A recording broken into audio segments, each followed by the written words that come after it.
cheating ex-husband sent me photos of his engagement party to make me jealous, but then I spotted someone in the background and used it to accidentally ruin his life. About a year ago, my ex-husband Sam, 32 meters, decided to leave me, 30F, for his younger coworker who he had been having an affair with for almost 8 months. At the time, we had been together for 4 years and married for 2. We were just a week away from celebrating our second marriage anniversary when he told me that he couldn't do this anymore and that he had been cheating on me with Nikki, his coworker, for the past 8 months. A few weeks before that, the two of them had confessed that they loved each other and wanted to spend their future with one another. So he couldn't continue pretending to be happy with me and said that he was going to leave. I was completely blindsided by that because even though he had been acting a little strange in the months leading up to that, I just thought that he was stressed out because of work. Never in my life would I have imagined that he was cheating on me with a 23-year-old who had just started working with him. But after that, everything started making sense. Why he had been acting a little off for the past few months and why he had been spending so much time at work. He had not actually been stressed from work. He had been stressed because of me and the efforts that it took to hide his affair from me. He had indeed been spending a lot of time at work too, but not because he was working overtime but because of Nikki. After he told me the truth, I immediately asked him to get out of the house and he left, presumably because he had already had a discussion with Nikki since. After that, he started living with her. The divorce was rough because I was really angry and I wanted to really mess him up. I don't think anyone can blame me for that because we had been together for 4 years at the time and he knew that I had been cheated on earlier as well, so I had a lot of trust issues, but he had broken down my walls and got me to trust him, only to break it once again. That had really shattered me and I had been going through a rough patch at the time. Now I'm doing better though, thankfully. The divorce came through a few months ago and I've been pretty happy about it because it was finalized on my terms. I got the house, got to keep the car and I also walked away with a substantial amount of settlement. I wouldn't say that it helped in healing me or anything of the sort, but it brought me some peace, knowing that at least I got something out of the divorce. And the fact that he was very upset about giving up the house was also something that brought me great joy. Anyway, for the past couple of months, I have only been trying to move on since I don't have to see him anymore and neither do I have to interact with him. I had blocked him everywhere after I found out about his affair and I also told my friends that I didn't want to hear about him. The only thing that I had known so far was that right after I had kicked him out, he had started living with Nikki and they had probably been living together ever since, but that did not matter to me anymore. This week, we would have celebrated our 3rd marriage anniversary together if we had stayed together and I had been feeling quite low on the day of our anniversary. He decided to make it worse by reaching out to me through email and sending me a bunch of photos of his engagement party since he and Nikki had apparently gotten engaged recently. There was also a message along with it, I'll just paste it here. He said, "It's almost been a year since we broke up and initially, I was really sorry that I ended up cheating on you but now, I don't feel that way anymore. I think it was destiny that brought Nikki into my life and you were just a placeholder. I know you could not have ever been my soulmate, even if you tried, because you are vindictive, mean, and heartless. I know that you were the one who turned all our friends against me by telling them that it was gross that I was dating a 23-year-old, as if that's illegal. We are in love and I wish you could realize how wonderful of a feeling it is, and how age doesn't matter when you're in love. You're closer to my age and yet what Nikki and I share, you will never have that with anyone. Do you know why? It's because you're not worthy of it. You were the one who tried to make it look ugly when Nikki and I got together, and I will admit, it was wrong of me to cheat, but the nasty ways that you chose to retaliate, just makes me grateful that I decided to go along with Nikki because she's the perfect woman and you'll never be her. I thank God every day that we got a divorce and I didn't have to end up with you. So you might have won the divorce and gotten away with your demands, but I won at life. I'm sharing a couple of photos from our engagement party, hopefully, you'll see this and realize what true love looks like and find it in yourself to be able to move on. Happy anniversary." This is what he sent to me along with the photos of the engagement party and it really boiled my blood when I read that message because he kept harping on about one thing, that I had turned our friends against him by making it seem gross that he was dating 23-year-old while being literally almost a decade older than her. Let me just make it clear, I was not the one who turned our friends against him. So Sam and I had known each other since we were in college and we did have a common circle but I kind of drifted apart from most of my friends after college since I had to move out of state for work. 6 years ago, I finally came back and started working here and that's how I ended up reconnecting with my old friends. And that included Sam and we ended up spending more time together when I returned. He and I had a very tight-knit group of friends and they were all very supportive of our relationship. We were all very close until he cheated and I told our friends about it because obviously, why would I hide it? And I never said that it was gross of him to date Nikki when she was so much younger than him, even though I do believe that it was gross. But I didn't have to say anything to our friends to make them cut him off, they made that choice for themselves. Yet he has always believed that I was the one who forced them to pick and I manipulated them into picking me, and he still holds a grudge against me for that. However, even more than that, he didn't like the fact that I got the divorce to be finalized on my terms. So all these reasons combined, I guess he just wanted to rub it in my face that he was getting engaged to the woman that he had cheated on me with just so that I would feel bad, and well, he had succeeded because I felt terrible. Especially because of what he had said, about how he had won at life and the fact that he even wished me a happy anniversary, showing off that he remembered that it was our anniversary and he was doing this on purpose. That was simply diabolical. I was actually about to delete the email because it was so upsetting, but before I did that, something in the photos caught my eye. In the background of some of the photos, I could see a very familiar person, and when I zoomed in, I realized that it happened to be one of my very distant relatives.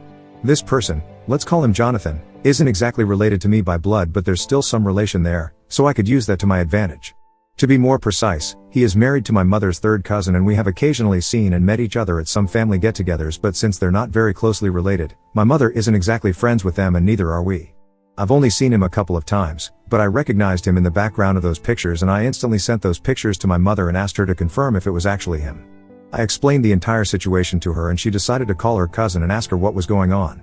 After the phone call, my mother and I were able to find out that Jonathan was attending that engagement party because he was about to invest in the business that Sam was starting. Sam had used his father's connections to get Jonathan on board, since apparently, my ex-father-in-law had been quite close to Jonathan's brother. Yeah, it's pretty complicated, but anyway, that's how they knew each other and they had been in the talks for a couple of months and Sam had invited Jonathan to the party so they could get to know each other better before he invested in his business. I requested my mother to pass on her cousin's contact information to me because I had a lot to talk to her about. I had mentioned earlier as well, that my mother isn't exactly close to these people, so they had no idea about my life and they definitely didn't know about my divorce from Sam and the other side of him. I hadn't actually been hoping to achieve anything, because I didn't think that Jonathan would give up on a business opportunity just because a distant relative had been cheated by the guy that he was about to invest in. So I hadn't actually been hoping for anything when I reached out to my aunt and asked her to put me in touch with her husband because I had to talk to him about Sam. However, when I spoke to them, I realized that they were really warm and quite willing to hear me out. So I explained everything about my divorce to them and then, I even forwarded the email that Sam had sent to me, telling them that I felt like it was my duty to warn them about the kind of guy that they were dealing with because he was not a good person. And just as I had expected, both Jonathan and his wife were quite surprised because apparently, Sam had been very sweet to them the entire time that they had been talking about investing in his business, and he had been quite charming and kind. That was not surprising for me because Sam actually was quite the charmer when he wanted to be. That's how he got me and he's very good at pretending, which is how he was able to hide his affair for so long. Anyway, after I told them the truth about him, they told me that they were really thankful that I had reached out to them and they were going to think about what they wanted to do after this. Even then, I hadn't actually been expecting anything to happen. I just thought that I had the satisfaction of knowing that at least I had done something real and not just sat back and let things happen. Surprisingly, though, today I received another email from my dear ex-husband, and the tone of this one was quite different from his last. Apparently, after speaking to me, Jonathan had decided to rescind his offer of investing in the business since that one conversation with me had completely changed his opinion of Sam. Jonathan had started to ghost him personally and had his secretary inform Sam that he was no longer interested in the business anymore and wished him the best, but he couldn't go further on with him, owing to special circumstances after his talk with me. And his secretary made sure to mention me, so Sam would know exactly what's going on. Sam couldn't contact me in any other way, so he had to send me an email again and tell me that he was quite desperate because he had already quit his job and had started recruiting people for his business. Without Jonathan's investment, he would have to shut down and go back to working and he just wasn't ready for that. He was practically begging me to make things right and even tried to bribe me by telling me that he was ready to make me a partner in his company, only if I got Jonathan to come back on board, and he knew that I could do it.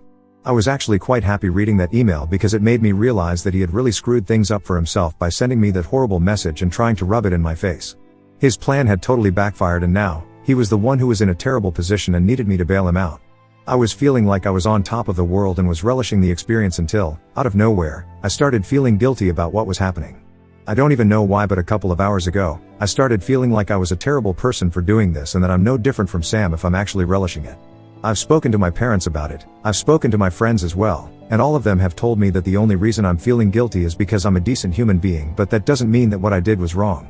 But that's not helped me because I know that they are on my side and they are going to be biased because they love me. I guess what I'm saying is that I need some unbiased people to validate my decision because I've just realized that I am literally ruining somebody's career right now and I've been enjoying it so far, but that realization has made it a little less fun. It's complicated, but I really need somebody to put things into perspective for me right now and I need it to be completely free of any bias. So Ida for getting an investor to back out of my cheating ex-husband's business and ruining his career? Edit. I guess there has been some confusion about my statement regarding how it was gross for my ex-husband to be dating a 23-year-old. Yes, it's legal and I am aware of that, but that doesn't make it all fine all of a sudden. Just to put things into perspective, she has just graduated 2 years ago and has very little real-world experience, and when she started working with him, it was only her second job.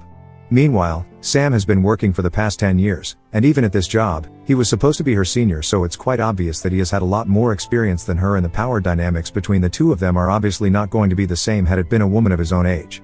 And I'm sure that a lot of other people agree with what I'm saying, because if everyone had thought that it was completely fine for them to be dating, they wouldn't have had to quit their jobs and start working elsewhere after the news of my divorce and their affair started spreading. So I know for a fact that Nikki is an adult and can make her own decisions, and I'm not judging her, not for that at least, but I think I'm allowed to judge my ex-husband, who cheated on me with somebody so much younger than him. Anyway, it's my personal opinion that it was gross of him, and I'm going to stand by that. I think that he was taking advantage of her immaturity, and I think it's weird and unethical, but that's just me. People don't have to agree with me or anything, I'm fine with it. But there's no reason to be so hateful to me just because I called it a gross relationship. The man cheated on me, I think I have earned the right to criticize him. As for saying it to my friends, I had already mentioned in my original post that I did not say it to them. They were the ones who had been saying it, and I just agreed but didn't harp on about it. Neither did I tell my friends to cut him out of their lives because of this. That was their own choice as well. What I'm trying to say is that I have tried my best to deal with all of this as maturely as I possibly can, because I don't want to indulge in any sort of drama. I just wanted to get out of that marriage as quickly as possible and get the divorce finalized. So I would really appreciate it if people did not hate on me in the comments, because it's really not necessary, and I don't think it's fair either. Thank you to the ones who were kind enough to me and everyone else who was polite and civil. The rest of you guys, I don't know what's wrong with you people, but it's not okay to hate on other people like this.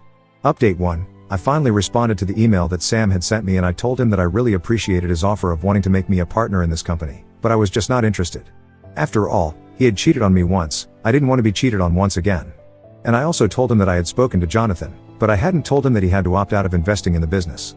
That had been completely Jonathan's personal choice. I had only warned him about Sam, and well, it's not like he can blame me for that, because he was the one who sent me those photos, and that's how I found out about the connection. Anyway, I made it very clear to him that I hadn't told Jonathan not to invest in his business, and since I couldn't have influenced that decision, I don't think I can go up to him and tell him to invest in Sam, since that's not my place either. Plus, even if I could, I'm not sure I would want to do that to anyone, because I know him as a person and I know how petty and vindictive he is, so I don't think it's a good idea for anyone to be investing in his business right now. Had he been a changed person and not sent me that email at all, maybe none of this would have happened, but he is still a horrible human being, so he totally deserves this. I also told him that he needs to move on, not me, because I'm not the one still whining about the fact that our friends are not speaking to me anymore. That was also his own fault. He cheated on me, and that ruined his friendship with a lot of people, because it was a horrible thing to do. But now, what's done is done. He could have just chosen to move on, but for some reason, he just keeps trying to find ways to blame me for all of this. In the email that I wrote back to him, I told him that the real villain in his life is him and not me. He is the one who keeps screwing up everything for himself, and then when he has nobody else to blame, he turns to me. I entered the email by telling him that he has a very sad existence and that I really hope things get better for him, because right now, I don't think he's winning at life at all. People who win at life don't feel the need to announce it to the people they don't like anymore. And then I blocked that email address so that he wouldn't be able to contact me again, because that's the last thing that I need. Of course, he can always just make a new one and try to reach out to me, but we'll cross that bridge when we get to it. But for now, I'm just grateful that my family, no matter how distant they are from me, decided to take my side. So yesterday, I called Jonathan up, and I thanked him for not investing in Sam. And he went on to me and told me that I was the one who had saved him from investing in somebody who was obviously not reliable or trustworthy. If he could cheat on me, and then treat me like crap, then he's obviously not a good person, and he wouldn't want to invest in somebody like that. He also told me that at the end of the day, we are family, even though we haven't interacted much, and blood is always thicker than water. So I was very grateful for that, and I even invited them over for dinner this weekend, because this is a pretty big deal for me. I've also invited my parents so we can all bond, and I think an experience like this is going to bring us together, even though we haven't been close before. And regarding everything that has happened with Sam, I've spoken to my friends about it, and they have told me that I really don't need to feel guilty about ruining his career. I had mentioned this in my original post as well, towards the end, but I want to bring it up again because apparently there were certain things that I didn't know, since my friends had wanted to protect my feelings, and so they hadn't spoken to me about it earlier. But apparently, while we were getting divorced, he had tried to do everything in his power to turn them against me and make me look like the villain, so they would testify against me that would sway the divorce terms. He was pretty desperate, so he had tried to make it seem like I had been the one who had driven him to cheat, because I used to act like a psycho, and apparently I was very insecure and petty. He had even tried to tell our friends that apparently I had severe anger issues and I would go out of my way to make life difficult for him. But nobody had bought any of that, and everyone has stayed by my side, which is probably why he is so upset. They hadn't told me about any of this in the past because they wanted to spare my feelings, since I had been finding it very difficult to move on and to be fair, even though I had told them that I didn't want to hear anything about him. However, after they told me about it, I started feeling a lot less guilty about screwing things up for him because I think he deserves it. Actually, let me just say it, I know he deserves it and I refuse to feel sorry for him anymore. Update 2. Hi, so it's been 2 weeks since I blocked Sam and since then, I haven't had any contact with him. The dinner with Jonathan and my aunt was a success, and since my parents had come over for dinner as well, even my mother got to bond with her cousin. So it was pretty fun, and Jonathan told me that after finding out what had happened, even his brother had cut ties with my ex-father-in-law because I remember my in-laws had supported their son, which was obvious, but it was a good thing to do. I have been feeling quite content with my decision, and after what happened this evening, I am pretty sure that I did the right thing. Because Nikki showed up at my house. I don't know how she found me, but anyway, that doesn't matter anymore. She showed up pretty late, just as I was about to heat up my dinner, and when I saw that it was her outside, I told her to go away because I didn't want anything to do with her. I think anyone in my place would have reacted the same way, but she didn't leave. Instead, she started throwing a tantrum on my doorstep and accused me of being a jealous loser. She told me that I just couldn't stand the fact that my ex-husband was happier with her instead of me, and that's why I had taken it upon myself to try and ruin their lives. She called me crazy and told me that there was no reason for me to keep tabs on his life just to try and ruin him, and realized that she probably had no idea I had even found out about Jonathan. Because if she had known about it, she would have known that I found out about Jonathan just because of what Sam had sent to me. So I told her about the email and I told her exactly what he had said to me. But she refused to believe me, so I told her that I would gladly send her the email if she wanted me to, and that's what she made me do. She stood outside the door and made me forward the email to her, and only then did she realize what was going on. After she got that, I'm pretty sure she started feeling like a fool and just walked away without saying anything else. Then, I went back to my dinner, and a few minutes ago, right before I started typing out this update, she sent me an email saying that I was still a horrible human being for going out of my way to ruin my ex-husband's life and career. She called me miserable and petty and just reinforced my belief that I had done the right thing by exposing Sam. Anyway, I told her that she and her husband needed to leave me alone and stop acting like they were obsessed with me, because right now, I was just one more incident away from posting all of this on social media, and then, everyone would know what kind of people they were. So that was that, and I'm finally going to start with my dinner now, and I really just hope that they have learned the lesson and they're going to leave me alone now. Update 3. Hey, everyone. I have some pretty fantastic news to share with you guys. So it has been almost a month since my last update, and 3 days ago, I heard from a couple of my friends that Sam and Nikki had posted that they were breaking up their engagement and going their separate ways due to irreconcilable differences. I don't know why they used such corporate language just to announce their breakup, because it's not like they were getting divorced, but anyway, they also mentioned that they would continue to remain cordial and hope that people would give them privacy they needed at this time. I don't know why they were talking about privacy at all, because from what I've heard, Sam himself has been badmouthing Nikki to all his friends and has been talking crap about her relentlessly. My friend and I managed to read between the lines from all the gossip that we have heard about it, and we think that she decided to leave him a couple of weeks ago, probably after I told her about the email and stuff, and she decided that she couldn't be with somebody who was still reaching out to his ex on purpose, even if it was just to make me feel bad. I guess it was also bad that he had lied to her and didn't mention the email to her while talking about why the deal with Jonathan had fallen through. Sam's ego couldn't handle this, so he started badmouthing Nikki and told a bunch of his friends that she was only with him for the money and the stability, because ever since he had moved in with her, he had been covering all their expenses, and she barely had to spend $1 on anything. It was gross how he had switched up his attitude toward Nikki so quickly, just because she was not willing to put up with him and his lies anymore. Anyway, I think it's fantastic news, because right now, neither does he have a job and his fiancée also left him, so he's pretty much at rock bottom.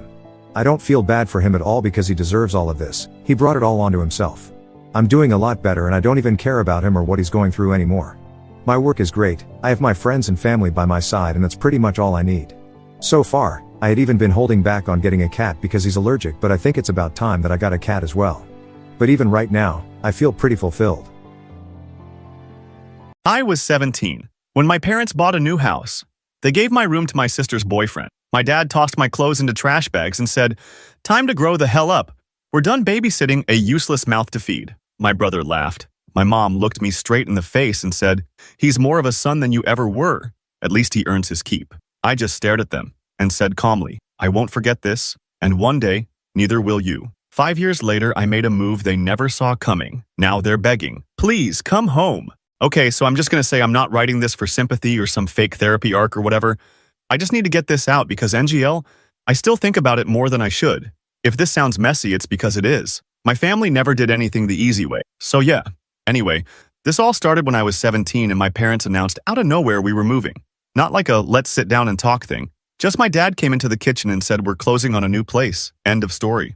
I I remember my mom was already on her phone texting like she was planning a vacation, and my brother Randall was making that face he always does when he thinks he's in on something. I should have known something was weird because nobody asked what I thought, just told me to start packing my crap. We'd been living in this old place forever, and I kind of liked it, even if it was falling apart. I had my own room, barely big enough for a bed, and my old Xbox, but whatever. And yeah, I get that parents don't owe you a palace or whatever, but this felt off from the jump. My sister Bonnie was older, always the favorite, and lately she'd been bringing her boyfriend Rodney around all the time. Rodney is the kind of guy who acts like he's part of the family from day one, but it's all fake nice, always helping mom with groceries or whatever, just so she'd talk about how respectful. He called my dad sir and laughed at all his dumb jokes. I never did that, I guess. I've always been the quiet one, which my parents somehow read as lazy or ungrateful. So moving day comes, and for whatever reason, I'm last to get my stuff over. My parents kept telling me to hurry up, that I was holding everyone back, but honestly, nobody was waiting on me. I get to the new house. It's honestly not even nice, just bigger and more beige, if that makes sense. And as soon as I walk in, I see my stuff in trash bags in the hallway. Not boxes, not even just tossed in my old laundry basket, just straight up trash bags. Randall's sitting on the stairs grinning, like he just saw a meme. He can't wait to send his group chat. I'm like, what the hell, right? I start looking around for my room and I can't find it. Every door is closed except for one, and I open it and there's Rodney, already setting up his monitor on my desk. He doesn't even look up, just says I should knock next time. I'm not even mad at him at that point, I'm just confused. I go back out and ask my dad, like, where do I sleep? He shrugs and says, I'm 17, time to grow the hell up. He's done babysitting a useless mouth to feed. I'm not even exaggerating. He actually said, useless mouth to feed. Like I'm a stray cat or something. Mom's right there. Doesn't even flinch. Just tells me Rodney pays rent now, which is more than I ever did. She says maybe I'll learn something from him about being a real man. Bonnie's pretending not to hear, but she's smirking, and I just want to throw something at the wall. And then Randall, because he can't help himself, starts making these little digs about how I'll be sleeping in the garage and should be grateful they didn't leave me at the old house. I tell him to shut up, and he pushes me, not like a full-on fight, but enough to make the trash bags fall over. My dad tells me not to start drama, like I'm the one making a scene. I try to stand my ground. I tell them I'm not leaving. This is my room. I've earned it as much as anyone else. My dad laughs and asks, doing what exactly? Playing games and eating their food? My mom's looking at me like she's waiting for me to apologize or something. I look at her and ask her if she's serious, and she just says, Rodney's more of a son than I ever was. At least he earns his keep. I swear I just stood there holding this trash bag with my old hoodie sticking out of it, and I felt like I was in the wrong house, like I'd walked into someone else's family by accident. I'm not proud of this, but I lost it. I dropped the bag and started yelling, which is not me, but whatever. I said if they wanted me gone so bad they'd get their wish, but not to come looking for me when things went sideways. Randall rolled his eyes and said, don't let the door hit you. And my dad laughed again, which pissed me off more. I grabbed my stuff and tried to get past Bonnie, but she blocked the door and said I was being dramatic, that nobody else had a problem with it. I shoved past her and she slapped my arm hard. I just kept walking. I went back to the garage and tried to get my bike, but Randall had locked it up with his own lock. I didn't even bother asking. I just grabbed what I could carry, some clothes, my old phone charger, my headphones, and walked out. My dad yelled after me not to come back unless I was ready to be an adult. I remember standing outside not really knowing where to go. My group chat was mostly Randall's friends anyway, and I sure as hell wasn't calling Bonnie. I texted this guy I used to know from track, asked if he had a couch. All he said was, sure, as long as I didn't make it weird. That was it. Nobody came after me, nobody asked if I was okay. I walked to his place, which was like 40 minutes away, carrying trash bags. I passed by a couple from school and they stared, but didn't say anything. I just kept going. I couldn't even get mad at them. Nobody ever knows what to say. So I crashed there for the night, not even sleeping, just scrolling Reddit and trying to convince myself it wasn't that bad. But then my phone buzzes and it's Bonnie, sending me a pic of Rodney in my old room, giving a thumbs up. She says, hope you're learning to grow up. I didn't reply. I guess the worst part isn't that they did it. It's that they didn't even pretend to care. I always knew my parents liked my siblings better, but I never thought they'd just replace me. I told them I wouldn't forget, and I meant it. Not in a sad way, just, I don't know. It's like something snapped. I wasn't going to let it go, not ever. Anyway, that's how it started. Not sure what you're supposed to do when your own family kicks you out for being extra. But yeah, I guess this is where it gets interesting because I wasn't about to just disappear. Next time I see them, they're not even going to recognize who they pushed out. If anyone's still reading, you ever have your own family just straight up pick someone else over you? Like not even in a, oh, we have favorites way, but in a, we'd rather keep this random dude around than our own kid way? Just curious. I don't know if it's as weird as it feels. Anyway, if you want to know what happened next, let me know, because it gets a lot messier from here. Update 1. So yeah, picking up from where I left off, walking out of my parents' new house with my whole life in trash bags and nowhere to go, that hit different. I honestly thought maybe one of them would text or call after I left, like, hey, maybe that was too much, but nah, nothing. Not even Randall trying to get in a last word. I slept on a couch that wasn't even long enough for me to stretch out, at this dude's place who I barely knew anymore, and I just lay there doom scrolling, replaying everything. Not gonna lie, I was mad, but I was also kinda blank, like I'd watched my own life on mute. So the next day I go out to grab some crappy breakfast from the gas station, and my phone's blowing up. Not from anyone in my family, but from Bonnie's group chat that she's apparently added me back to just to send more pics of Rodney moving the rest of his stuff into my old room. Everyone's hyping him up, calling him the son upgrade, and posting cringe memes about leveling up your family. Bonnie just sends a screenshot of my old Spotify login with the caption, "Guess you won't be needing this," and then changes the password. I didn't even bother responding, just deleted the app. What actually got me, though, was that my brother starts listing some of my stuff on Facebook Marketplace. Not even subtle. My old Nintendo, a pair of shoes, even my busted headphones. My name is still on the boxes in the pics. I send him a text asking what the hell, and he just replies with a thumbs up. I call him and he picks up, but I just hear him laughing with someone in the background and then he hangs up. I try to call my mom and it goes straight to voicemail, so I leave this long message, but a few hours later I see she's blocked my number. My dad doesn't even bother, so I'm just stuck. I go back to the house that night thinking, maybe I can at least grab the rest of my stuff, but the garage is locked and the side yard is full of Rodney's friends hanging around, smoking something that's definitely not legal. I don't want to fight everyone, so I just walk past. But one of them says, hey, look who's back, the prodigal son. I keep my head down and keep going, but Bonnie comes out and blocks the door. She asks if I'm here to apologize or just looking for pity. I tell her, I just want my things, and she shrugs, says I should have thought about that before I disrespected the family. I try to push past her and she pushes me back harder than before. Rodney comes out and just stands there, arms crossed, and I realize I'm not getting anywhere, so I leave. I slam the gate behind me, so I'm on my own.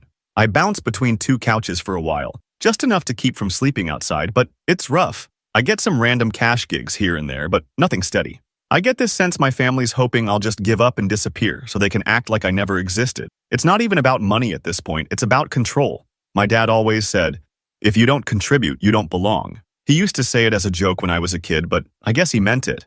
After like 2 weeks, my mom finally unblocks me and sends this text that says, hope you're figuring out real life now. She follows up with, honestly, Rodney and Bonnie help out more in a week than you did in years.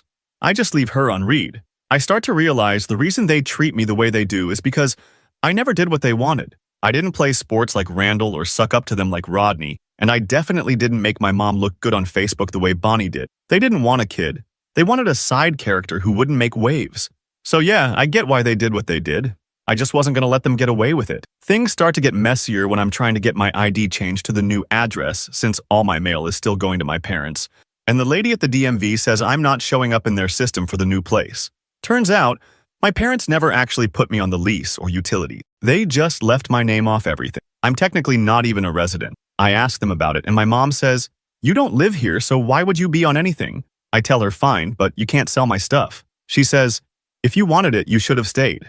I hang up. So I start thinking, okay, if they want to treat me like I never existed, I'm going to make myself a problem they can't ignore. I'm not talking illegal stuff, just inconvenient. I start by calling the school to get my transcripts sent somewhere else, and I make sure to update my emergency contact to a friend instead of my parents. I open a new bank account and move what little money I have out of the joint. One my mom still had access to. I change all my passwords every account. I start making a list in my notes app of anything they could use to mess with me, and go down the list, closing stuff out. It's not revenge exactly, but it's something. One night, I'm scrolling through Bonnie's Insta and see a story where Rodney's talking about my dad owing him money for helping out with bills. He's bragging to someone about how my parents are over-leveraged on the mortgage because they upgraded before selling the old house, and how he's basically saving them from defaulting. I don't even know why he's bragging, but it's obvious he thinks he's running things now. I keep watching and see my brother in the background, counting out cash and making a joke about charging rent to anyone who wants to sleep in the garage. So now, I know they're hurting for money. I check my Credit Karma, hadn't done that in months, and see my name is still tied to some old bills. Not the mortgage, thank God, but some utilities at the old house. I realize if they don't pay, it hits my credit. I call my dad about it, and he just says, "That's what happens when you leave. You lose the perks." I tell him I'm not paying for their mess, and he hangs up. I file disputes for every account I can, which starts getting their mail flagged. I also start telling people from the old neighborhood not to forward anything to my parents' new address. My dad texts me once, threatening to come find me if I mess with their mail, so I block him. Meanwhile, Rodney starts DMing me, acting like we're cool, saying stuff like, "No hard feelings, bro, but you really should have stepped up sooner." I ignore him. Bonnie sends me a snap of her with my old hoodie saying, "Guess you don't need this anymore." I just screenshot it because why not? I get a random call from a neighbor at the old house, this lady who always complained about our trash cans. She says there's some official-looking mail for me, asks if I want it. I tell her to toss it. She says, "Your parents never even told me you moved." I say, "Yeah, that checks out." So I'm bouncing around, staying angry, not letting it go. I start making a plan, not just to survive, but to get even. I decide I'm not going to let them keep everything clean and tidy. I'm not talking about showing up and causing a scene, just making it so they can't ignore me. If they want to treat me like trash, I'll be the trash in their lives they can't get rid of. I start by making sure every account, every document, every single thing that could tie me to them gets pulled away. I call the utility companies about the old house and tell them to remove my name. When they ask why, I just say, "I don't live there and I'm not responsible." I get a letter saying my name's off. I know this is going to annoy the hell out of my dad because he hates paperwork. I start saving every petty message Bonnie sends, every time Randall tries to flex or Rodney acts like he's the king of the house. I keep receipts for everything. I'm not even sure what I'm going to do with it all yet, but I know I'm not letting any of this slide. The last straw for me is when my mom calls my friend's parents and tells them I'm causing problems at their house, trying to get them to kick me out. My friend comes up to me all awkward, says, "Look, man, my parents are kind of weird about this. Maybe you should find somewhere else for a bit." I pack my stuff and leave without saying anything. I text my mom, "You're not getting rid of me that easy." She leaves me on read. So that's where I'm at. I'm not even close to done. I know what everyone's going to say. Cut your losses, move on, be the bigger person. But why should I? I was literally thrown out like garbage for not fitting their mold, and they're still acting like they can just erase me. Nah, not happening. Update 2. Not gonna lie, I didn't think I'd get this far, but here we are. It's wild how people think they can just toss you out and then you'll just disappear, like you're some annoying pop-up on their phone. Nah, I'm not that guy. I said I wouldn't forget, and by 22, I was honestly just waiting for my shot. I wasn't living some dream life, but I got by. All the couch hopping, side hustles, all that crap, it made me stubborn as hell.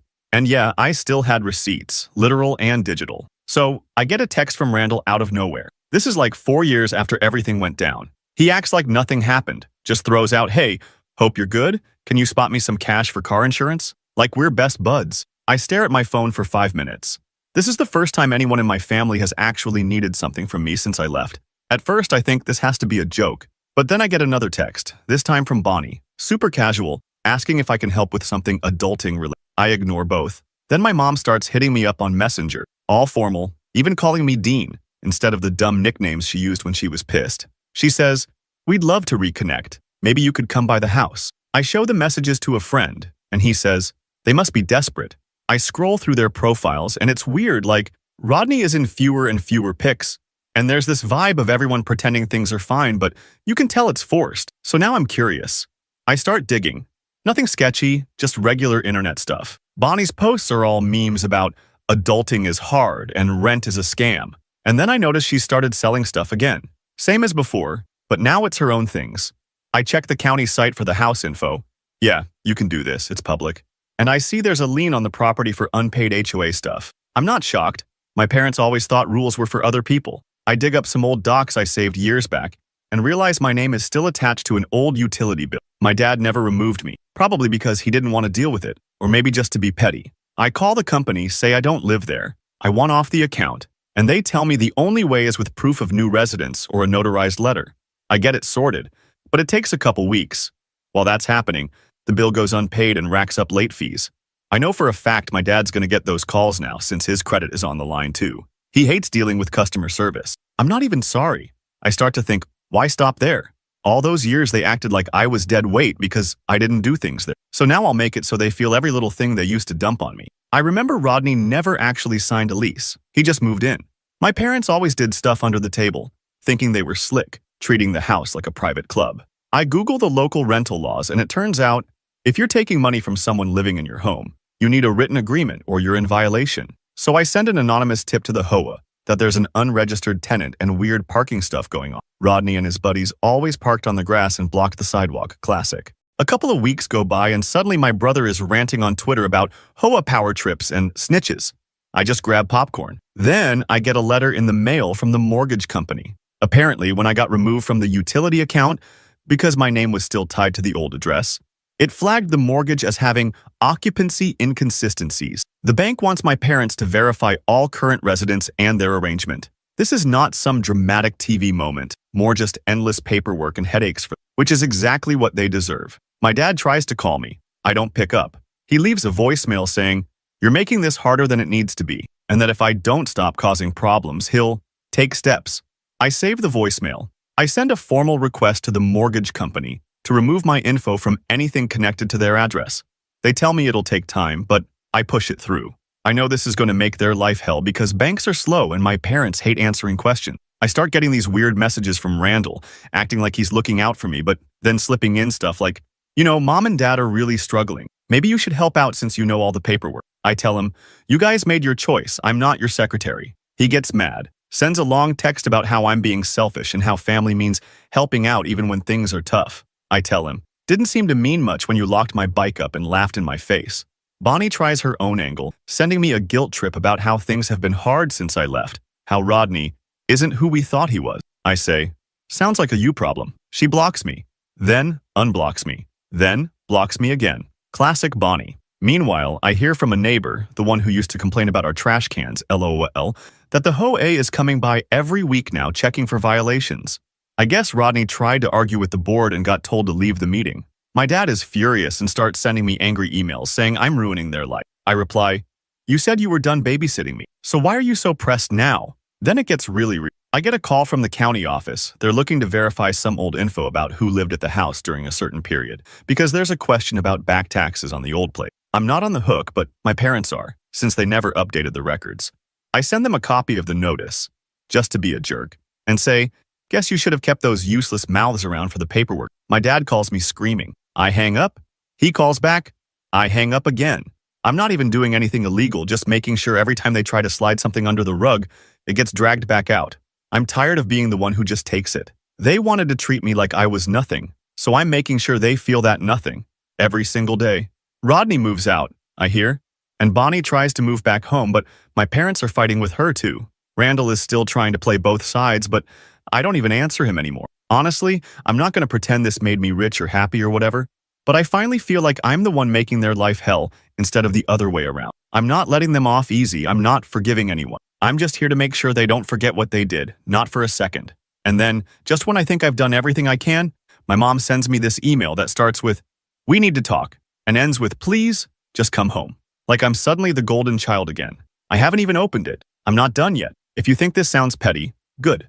I waited 5 years for this. Next part, I'll tell you what happened when they actually showed up at my door. They thought they could just walk back into my life. Nah, not after all that. Final update. So this is it. The part nobody in my family ever thought would actually happen. I don't even know how to start. It's so weird. Like, for years I was basically a ghost to them, and now suddenly I'm the only thing they care about. I guess some people only show up when they think you have something they need. FR. So anyway, a couple weeks after that last round of chaos, like the mortgage company and the OA stuff and all the calls I ignored, I get a text from a neighbor in my building saying, "Hey, there's a group of people downstairs asking for you. Kinda older, kinda loud." I think, nah, there's no way. But then I look out the window and yeah, there's my mom, my dad, Bonnie, Randall, all standing by the buzzer, looking like they just lost a bet. My mom's holding this folder full of papers. My dad has his arms crossed and is staring at the ground like he wants to punch a wall. Bonnie's scrolling her phone and Randall's just pacing in circles. I let them ring the buzzer for a few minutes. Nungle, I was thinking of just letting them stand there, but I knew if I didn't go down, they'd probably just wait and make it awkward for everyone else. So I go down, but I don't let them up. We're in the lobby, and it's all echoey and weird, and they keep glancing at the security camera like they're about to get kicked out.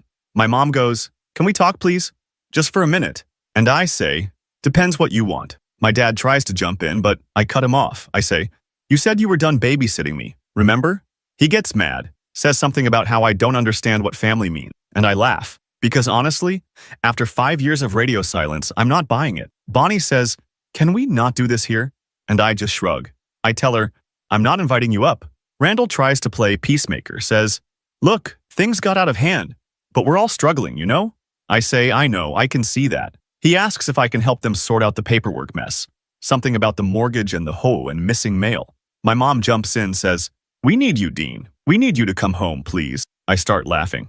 Not like a movie villain laugh, just, I genuinely can't believe it's come to this. I ask, what happened to Rodney? Bonnie just looks away. Randall says, he bailed, left the house a mess, took some of their stuff. My dad says, we were wrong about him, okay? But we need your help now. I say, you only care because you need something, not because you actually want me around. My dad goes, that's not true, but he can't even look at me when he says it. My mom starts crying, says, we made mistakes, everybody does, but you're our son. I say, you called me useless. You said I was just a mouth to feed. Now you want me to fix your mess? There's this weird silence. Bonnie finally says, you're making this harder than it needs to be. Like it's my fault. I say, maybe you should have thought about that before you let them throw my stuff in the trash and turn my room into Rodney's man cave. Randall tries to put a hand on my shoulder. I push it off. I tell them, I'll make it easy. I'm not coming back. I'm done being the backup plan. I'm not fixing your mess. I'm not signing anything. I'm not your scapegoat anymore. My dad slams his fist on the little table in the lobby. My mom grabs my arm. I shake her off and step back. She says, if you don't help us, we could lose everything. And I just look at her and say, you told me once not to come back unless I was ready to be an adult. Well, I grew up. Sorry if you couldn't keep up. She starts crying harder. Bonnie tries to guilt trip me, says, you're punishing all of us for something that wasn't even your fault. I say, you all made your choices. I'm making mine. Randall gets mad, says, you're being a jerk, you always were, and I just laugh again and say, at least I'm consistent. They stand there, all four of them, looking like they don't know what to do next. My mom says, please, just come home one more time. I promise we'll make it right.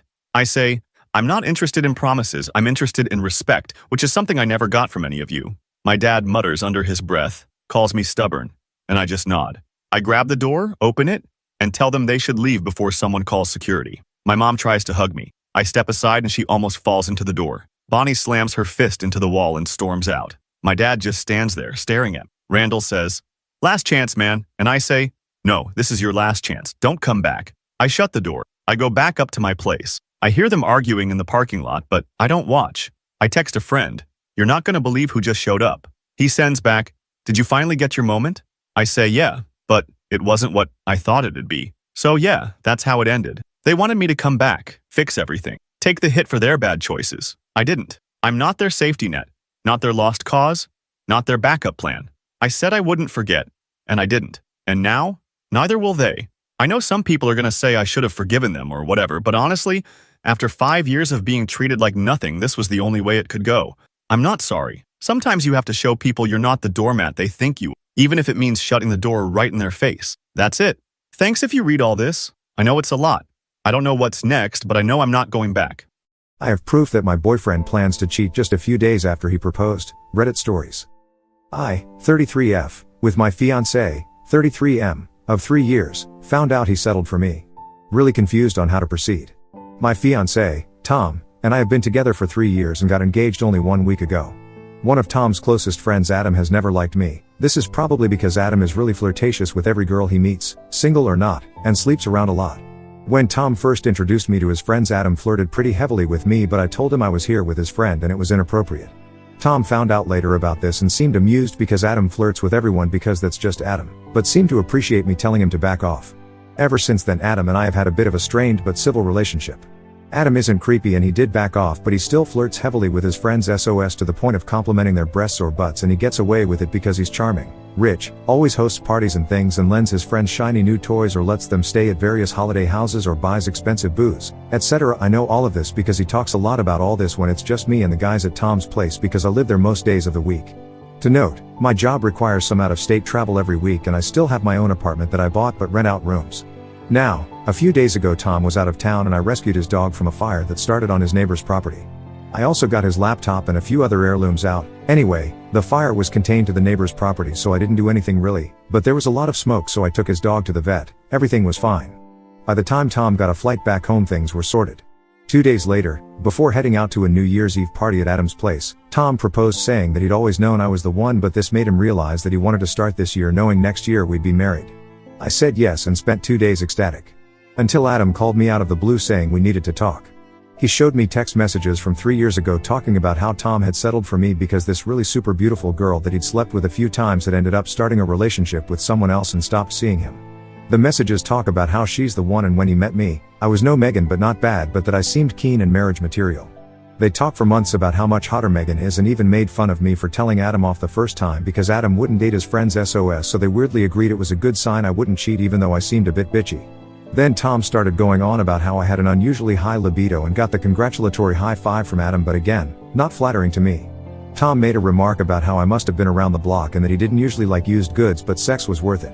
This was over the course of 6 months, 2 years ago. They kind of petter out into generic relationship stuff about how he can't come out because he's got plans with me etc, and then Adam talks about how whipped he is etc, and then I get to the following message.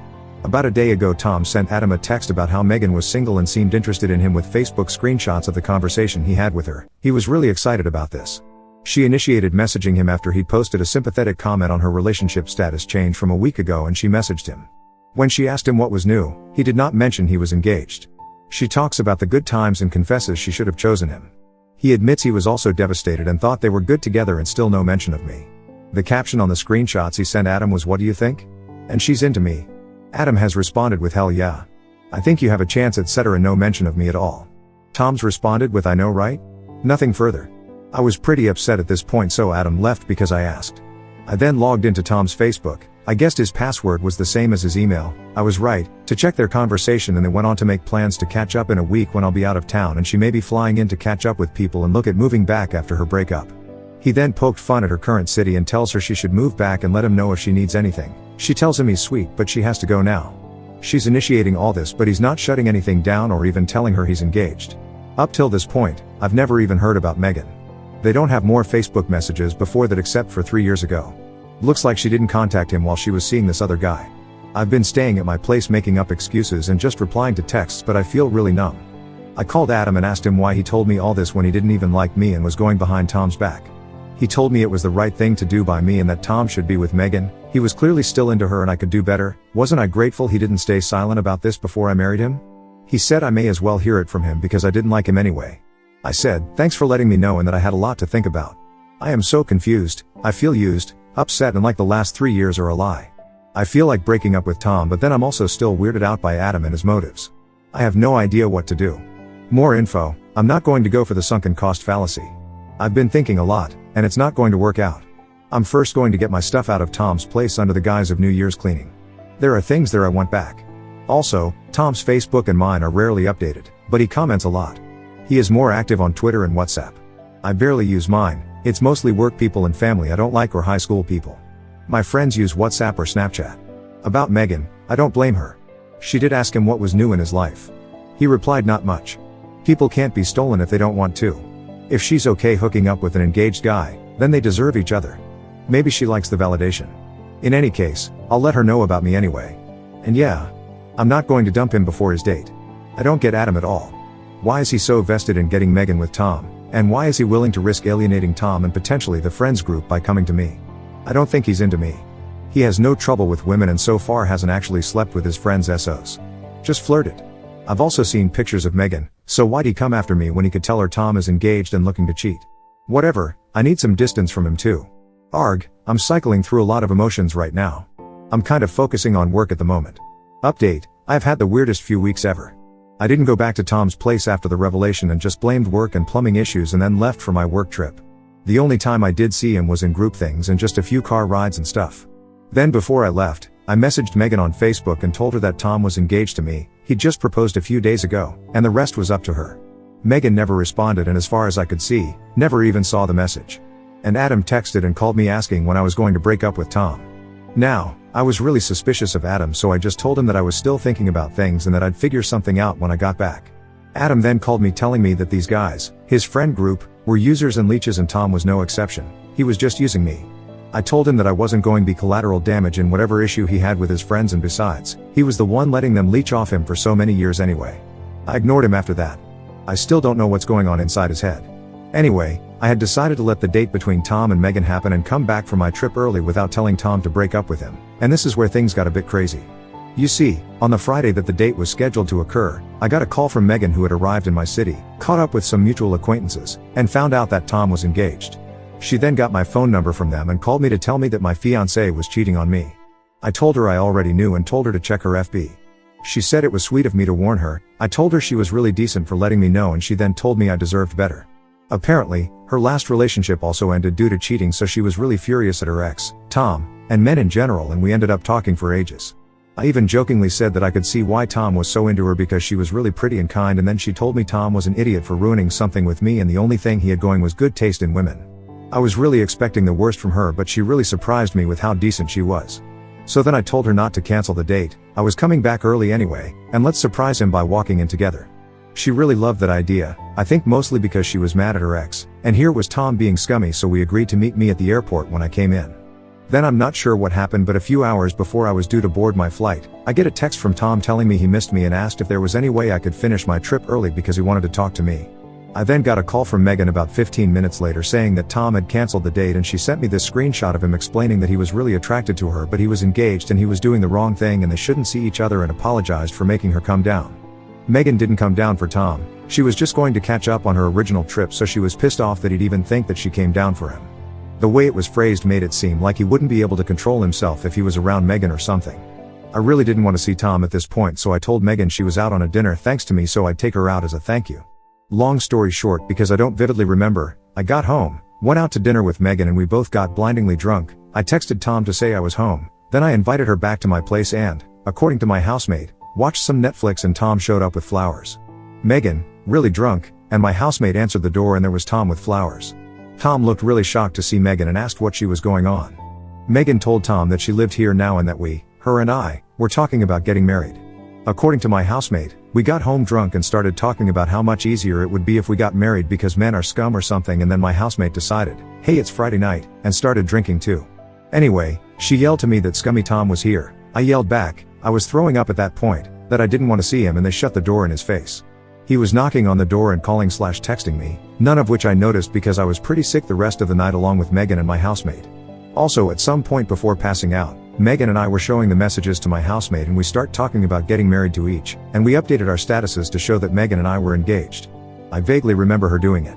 This caused a lot of confusion, which I woke up to the next day and just ignored everyone because of how hungover I was, but eventually untagged Megan and told everyone it was a Facebook hack.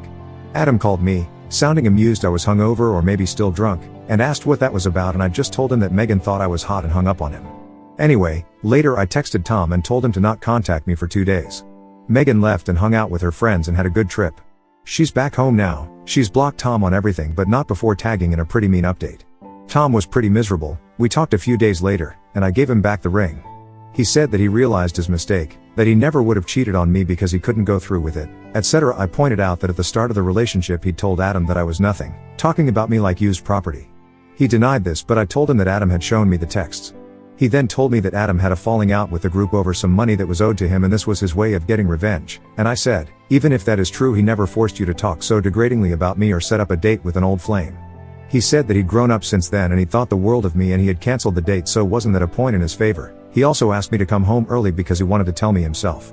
In a moment of pettiness, I told him I wasn't going to settle for a guy like him, that what he did was disgusting, especially since he knew I was away and I couldn't trust him, let alone want to marry him. He insisted that we could work through this. I kind of didn't.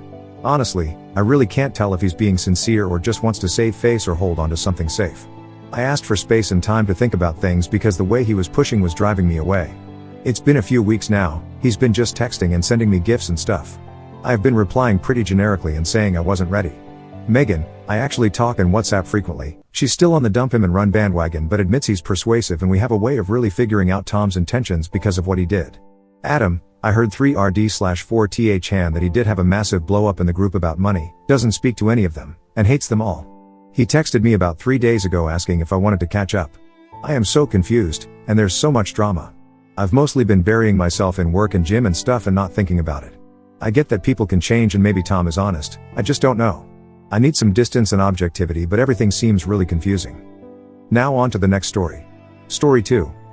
Caught my wife cheating with our baby's doctor. Now his career is ruined and I have full custody. My wife was recovering from having our first baby.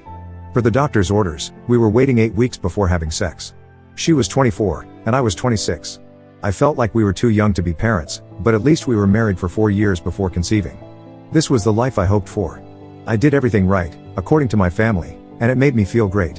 One person I met in my past told me that life isn't as simple and easy as I expected it to be, but I was goal-oriented and willing to follow any successful influencer's advice. I believed fate was on my side. Even with what I'm about to tell you, I still believe fate is on my side, because otherwise, I may never have discovered the truth. On one of the last days of waiting, I got a notification at work that there was motion detected outside our house, and a box was delivered. I only worked 10 minutes away, and it was lunchtime, so I decided to pop by unexpectedly. Besides opening my package, I thought I might be able to seduce my wife for the first time in forever. I stopped for flowers.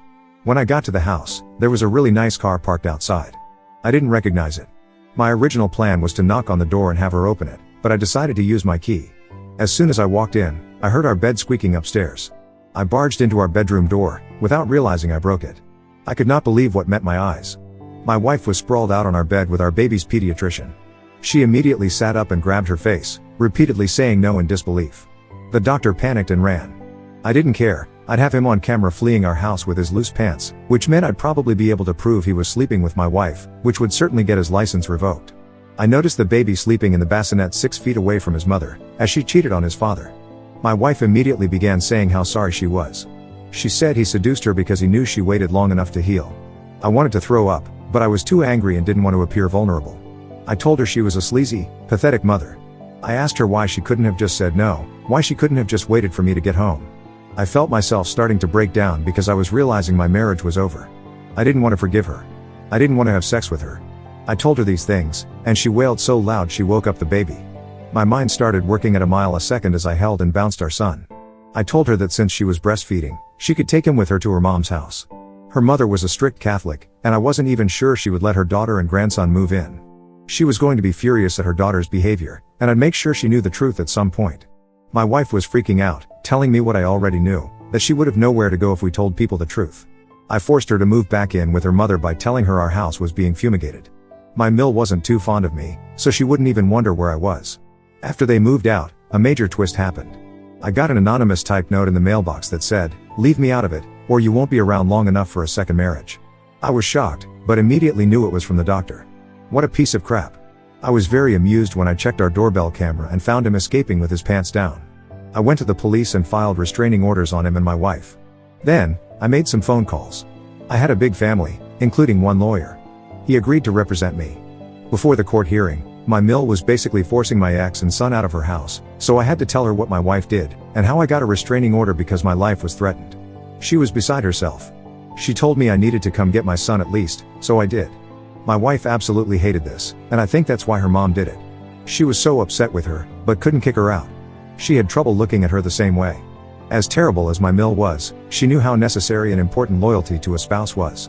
Then you add the fact that my wife was a new mother, cheating with her son's doctor. Before I left with our son, I heard them screaming at each other, and when my mill told her she wasn't mature enough to be a mother or wife. It was intense, but I'm sure my wife deserved this hellish new reality, stuck in her strict mother's house without me or her son. After the divorce, I was awarded primary custody of our son, and I was able to prove the doctor's unprofessional, home-wrecking actions. He was no longer allowed to practice, so he'll have to find something new to do with his life. I am so happy with the outcome from all this. I hate that it all happened, but this wasn't my fault, so I can only adjust and accept the change. She still calls me often, asking for help or complaining about things. She used to say sorry every time, but I told her to stop. I don't always answer her calls, but she does get visitation with our son. This event made me question a lot about life and relationships. I've realized how important it is to love and trust yourself. I knew I could get through this from the moment I was presented with the issue. I knew I had no choice but to go through it, and all I had was my own strength and willingness to go on. I enjoy my life because it's all I have, and my son and I have a whole new routine. My sister watches him while I'm at work, and she loves it. I enjoy my own company and my son's, and when it comes to dating, I just take it slow and make sure everything feels right about it. That's all anyone can do. I hope anyone reading this realizes how great it is to experience life at all. I won't let this painful end to my marriage make me question how wonderful life is.